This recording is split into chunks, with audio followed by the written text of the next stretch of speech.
नमस्कार, जय हिंद। स्वागत है आपका हमारे चैनल आज़ाद कलम में। हाल ही में हुए कोरोमंडल ट्रेन हादसे के बारे में तो आप सभी जानते होंगे, जिसमें लगभग 300 मासूमों ने अपनी जान गंवा दी और 900 के करीब घायल हैं। ये 2004 के बाद से दुनिया का सबसे बड़ा रेल हादसा है जिसमें इतने लोगों ने अपनी जान गंवा दी हो।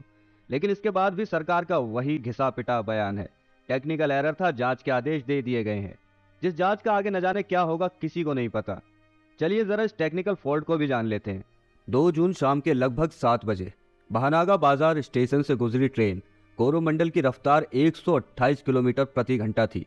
लोको पायलट को पहले ग्रीन सिग्नल मिला, फिर बंद हो गया। कोरोमंडल एक्सप्रेस मेन लाइन से डिरेल होकर लूप ट्रैक पर चली जाती है, जहां एक मालगाड़ी पहले से ही खड़ी थी। कोरोमंडल एक्सप्रेस की रफ्तार इतनी ज्यादा थी कि इसे इतनी जल्दी रोकना नामुमकिन था। कोरोमंडल एक्सप्रेस मालगाड़ी से जा टकराती है। ट्रेन का इंजन मालगाड़ी के ऊपर चढ़ जाता है। कोरोमंडल एक्सप्रेस के 21 डिब्बे पलट जाते हैं, जिसमें से 3 डिब्बे डाउन ट्रैक पर गिरते हैं। डाउन ट्रैक पर जिसपे बेंगलुरु हावड़ा एक्सप्रेस गुजर रही थी, जिसके आखिरी के कुछ डिब्बे कोरोमंडल एक्सप्रेस से टकराते हैं। इस तरह 3 ट्रेनें एक साथ इस घटना की चपेट में आ जाती है। इसमें जो वजह निकल कर आ रही है वो ये है कि इलेक्ट्रॉनिक इंटरलॉकिंग सिस्टम में एरर आ गया था। इलेक्ट्रॉनिक इंटरलॉकिंग सिस्टम का मतलब मैं आपको बताता हूँ।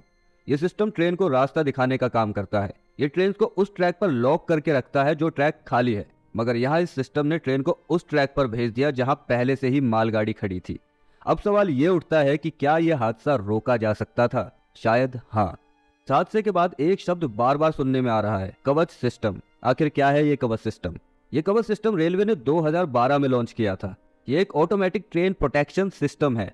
अगर कोई ट्रेन किसी सिग्नल को जंप करती है, जैसे कोरोमंडल एक्सप्रेस के साथ हुआ, तो ये कवच एक्टिवेट हो जाता है और ट्रेन पायलट को अलर्ट भी पहुंचाता है। इतना ही नहीं, कवच ट्रेन के ब्रेक्स का कंट्रोल भी ले लेता है। अगर कोई दूसरी ट्रेन उस पटरी पर होती है तो ये पहली ट्रेन की मूवमेंट को तुरंत रोक देता है। मगर अफसोस कि यहाँ ऐसा कोई सिस्टम रेलवे ने नहीं लगाया था। 2012 में इसे टोटल रेलवे नेटवर्क तक लगाने की बात कही गई थी। इंडियन रेलवे 67,000 किलोमीटर का एरिया कवर करता है, और आप जानते हैं कवच को आज तक कितने किलोमीटर एरिया तक ही लगाया गया है? सिर्फ 1455 किलोमीटर। ये ऊंट के मुंह में जीरा जितना भी नहीं है। कैग की रिपोर्ट ये बताती है कि 2017 से 2021 तक के समय में 1127 ट्रेनें पटरी से उतरी है, जिसके कई रीजंस है। बैड मेंटेनेंस, बैड ड्राइविंग, पटरियों की मरम्मत में कमियां। 289 ट्रेनें तो सिर्फ खराब पटरियों की वजह से ट्रैक से उतरी हैं। इनकी मेंटेनेंस की बात आने पर रेलवे का बस एक ही राग है कि बजट ही नहीं है हमारे पास। आइए जरा इनके बजट पर भी नजर मार लेते हैं।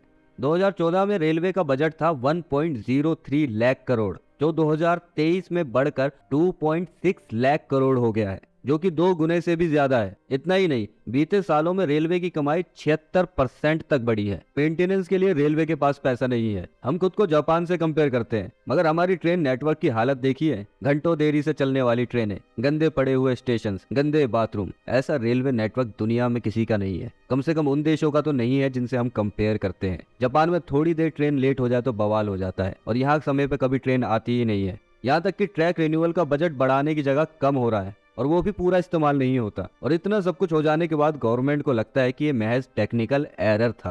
दोस्तों, आज के लिए इतना ही। इस बारे में आप क्या सोचते हैं कमेंट करके जरूर बताइएगा, और चैनल को सब्सक्राइब करना ना भूलिएगा। मिलता हूँ आपसे अगली वीडियो में, तब तक के लिए जय हिंद।